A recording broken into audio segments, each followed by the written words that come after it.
Opa, boa tarde. Quem está chegando agora, boa tarde. Meu nome, para quem não conhece, é Luiz Felipe Vasques.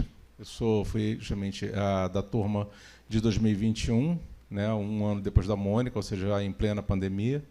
Só, né, conhecendo alguns rostos hoje, tipo, né, antes era só aquelas talking heads assim no meu monitor e tal.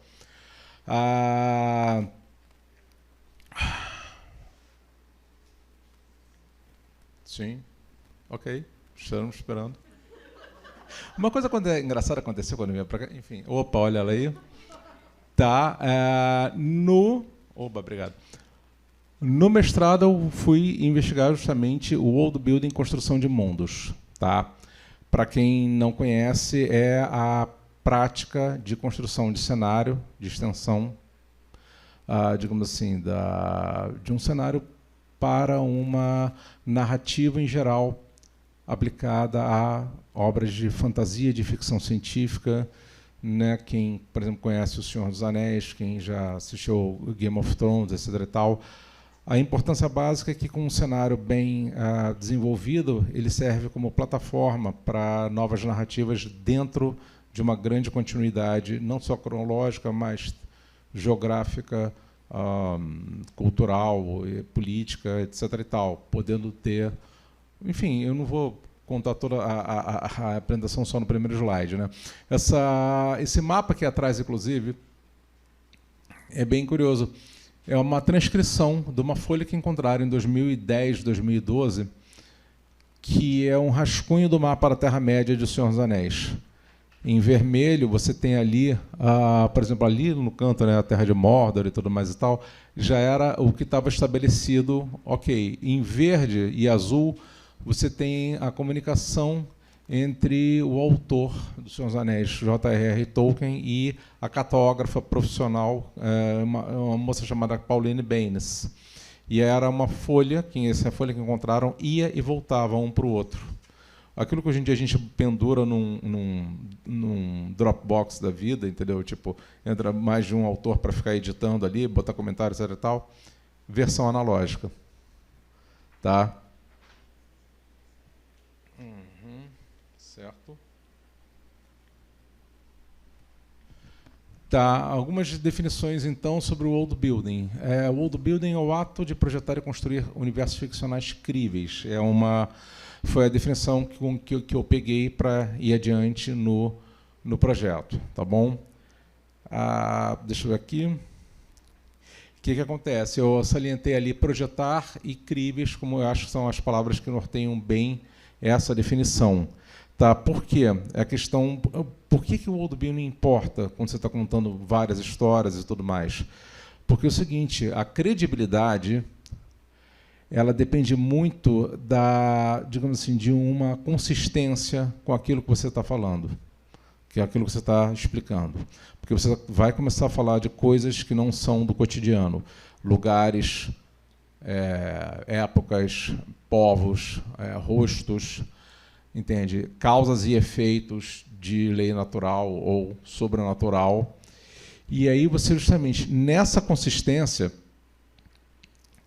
ela depende, se não pode contar mais com a verdade, seja uma verdade, digamos, histórica, por mais polêmico isso possa ser, uma verdade física, né, você tem, já que às vezes você vai estar reinventando as leis da natureza, você tem o quê? A verossimilhança. Tá, o que um dado superpoder faz, ou uma magia faz, ou uma tecnologia ultrafuturista faz e não faz. Quando é que dá certo, quando é que capota. Tá, esse tipo de coisa você tem sempre que manter em mente, né, na falta, digamos, da realidade, da verdade, você tem a verossimilhança, que é the next best thing, né, e por verossimilhança, a coerência entre os elementos imaginários e os fatos de uma obra literária, segundo o Michaelis Online. Tá? E por que justamente tudo isso é importante? Para finalmente garantir a imersão. Quando você tem uma coisa que você está lendo, ou você está jogando, ou você está assistindo, e que, de repente, o que está sendo apresentado faz o seu cérebro engasgado, tipo, ei, isso não está fazendo sentido. Você corre o risco de perder a sua audiência. Tá? Eu faço tudo aquilo que foi apresentado, de repente, opa, às vezes é proposital, porque aí você vai, o autor vai te dar uma, assim, uma rasteira, tá aí, não, isso na verdade faz sentido, não é, o autor não comeu mosca aqui, entendeu? Ele que está dando uma sacaneada, mas não é todo mundo que consegue. Então a ideia é, sempre preserve a ideia da imersão. É aquilo que também se chama suspensão de descrença, suspension of disbelief, que foi um termo cunhado por um poeta inglês chamado Samuel Taylor, lá em 1840, quando ele falando de poesia, né, para poesia de época e tudo mais, também era muito evocativa de sensações, de emoções, muito ligadas às vezes ao sobrenatural, poesia inglesa.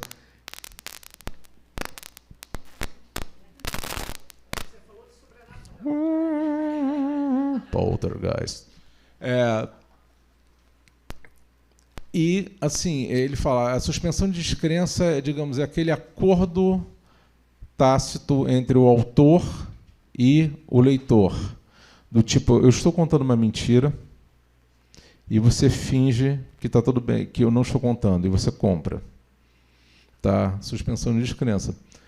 Então, deixa eu ver aqui mais. Certo. Tá. O que acontece? Em 2019, eu comecei a fazer uma série de palestras em pequenos eventos ligados à ficção científica e fantasia, que eu comecei a falar sobre o world building. Tá? E aí, em um dado momento, me perguntaram, por que você não faz um livro? Aí eu pensei, por que eu não faço um livro? Faz todo sentido. E tudo mais e tal. E aí, com a ideia do mestrado profissional, eu olhei, eu acho que o livro pode dar minha pesquisa pode dar uma enriquecida se eu me aplicar ao projeto que, de fato, aí em 2020, né, eu passei, assim, em 2021, aí pandemia, aquela coisa toda, aulas online, e assim, falar um pouquinho como ficou esse projeto. A justificativa dele é que o seguinte, se eu for fazer um livro, a ideia de fazer um livro sobre o world building, eu queria que ele fosse um livro técnico, por assim dizer. Por quê? Porque tem uma demanda por literatura técnica no que concerne às tais indústrias criativas. Indústrias criativas vão dar uns exemplos. Indústria fonográfica, que é muito bem estabelecida aqui no Brasil, é uma indústria criativa. A indústria de cinema é uma indústria criativa. Indústrias criativas, então, elas envolvem arte, elas envolvem imaginação, elas envolvem emoção. E nos últimos 20 anos, quase 25 anos dessa altura, vários outros pequenos segmentos estão finalmente pegando tração aqui no Brasil. Tá? A indústria de games, tá? A indústria de histórias em quadrinhos, tá? Não é mais só Maurício de Souza, vamos dizer assim, editoras especializadas em literatura fantástica, de ficção científica, fantasia, terror, sabe? Estúdios que estão fazendo role-playing games, né? Coisas assim, em alguns casos até coisas que nos Estados Unidos você já vê há 100 anos só chegando aqui de 20 anos para cá, tipo estúdios de animação devotados a fazer séries e longa-metragens de animação e não animação para publicidade. Tá? Ainda falta uma certa dose de literatura técnica para toda essa turma. Então, a justificativa foi isso, preencher uma lacuna na literatura técnica das indústrias criativas, tá? Tendo como objetivo, a confecção, tá, de um manual para os desenvolvedores, o objeto sendo o próprio livro em si, um guia prático de world building, e por uma metodologia que envolvia cruzamento de referências bibliográficas e entrevistas. As referências bibliográficas sobre o world building, em português, não tem nenhuma que eu tivesse encontrado. A sorte é que, em inglês, tem até você dizer chega. É o que não falta material sobre o world building para qualquer assunto. Tá? E entrevistas. Por sorte, assim, eu trabalho assim, já há uns 20 anos eu acompanho, digamos assim, a turma que, por exemplo, faz literatura fantástica aqui no Brasil, entendeu? Então, foi fácil eu arranjar entrevistas com esse pessoal, ou seja, entrevistas com desenvolvedores. Tá? Aí eu consegui encontrar coisas fantásticas aqui, por exemplo, games estilo MMO, né, de vários, múltiplos jogadores online. Eu falei com um desenvolvedor, por exemplo, que é o Rafa Pinheiro, que foi também colega nosso, que hoje em dia é o editor da Guará, selo Guará, que ele está com uma proposta muito interessante de multiverso. Eu entrevistei quem mais? Eu entrevistei gente que fez o seu mundo a partir da pintura, uma coisa que eu não esperava. É um pintor gaúcho radicado aqui no Rio de Janeiro, desde os anos 60, que ele pinta um planeta que ele desenvolveu. Ele só pinta isso. Ele vive, o pé de meia dele são as pinturas em cima do planeta que ele bola com as pessoas, com as criaturas, etc. e tal. Em 2015, se não me engano, ele finalmente pegou todos os rascunhos dele, que ele fazia as historinhas na cabeça dele e pintava a cena. Ele organizou num grande dicionário com entradas e tudo mais. Assim, fez uns 2 ou 3 livros e botou a vinha, foi para financiamento coletivo e tal. Eu encontrei, por exemplo, mundos feitos a partir de música e entrevistas que os autores davam, que é o pessoal do Tangos e Tragédias, lá do Sul. Não sei se vocês conhecem, alguém que estão assinando que sim. Pois é, que começou justamente como uma apresentação performática, como sendo pessoas assim, eram 2 músicos, né? Eram 2, digamos, exilados de uma terra, um país distante, que era Esbórnia. E tudo mais, eles ficavam lá cantando as saudades e as modas de lá, que assim, e essas músicas eram como é que se diz? Essas músicas elas eram músicas brasileiras, só que com outros arranjos e tudo mais e tal, e eles davam entrevistas assim a caráter, respondendo em character, entendeu? Assim, e aí, cada besteira que eles respondessem, eles simplesmente, que legal que ficou isso, e anotava, digamos, para o lore, entendeu? Vamos dar uma corridinha, deixa eu ver aqui. Sim, o world building, as possibilidades do world building, literatura, quadrinho, RPG, live action, animação, games, transmediação, ou seja, não só a questão de você pensar numa plataforma, mas em múltiplas plataformas, o world building enquanto projeto, aquilo que eu falei, que eu botei lá naquela definição, né, o ato de projetar o universo, entra projeto nesse aspecto, porque, por exemplo, você quando você escreve o seu livro, aí você adapta para o quadrinho, aí você lança um módulo de RPG, aí você vai fazer o seu videogame. Isso significa que, na verdade, você está contatando outras equipes que não estão com você desde o início da caminhada. E aí você dá a documentação para eles. Os caras, que legal, e corre o risco de passarem direto por algumas descrições que, quando você vai ver, puta, não é nada daquilo. Tá, isso pode acontecer, você tem que ter uma babá ali em cima marcando, entendeu?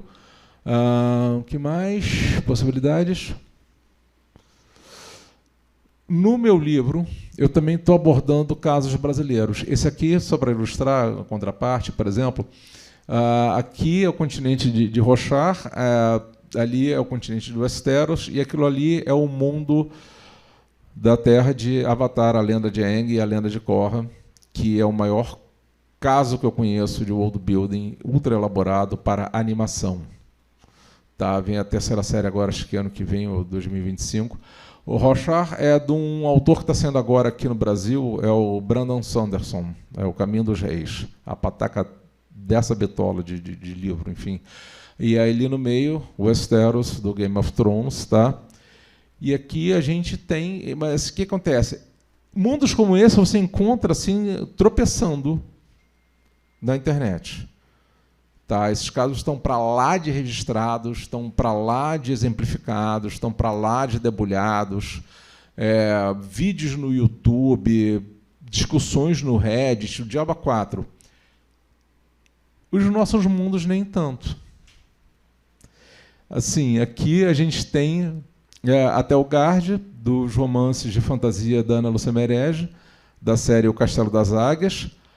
Ali na ponta, o continente de Miambe, que é também fantasia, é do João Beraldo,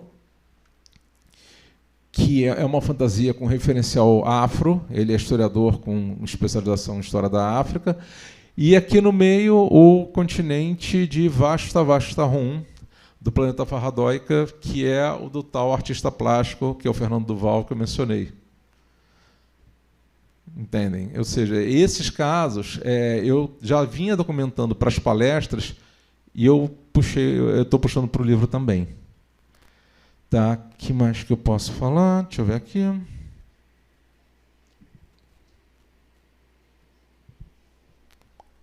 E essencialmente é isso.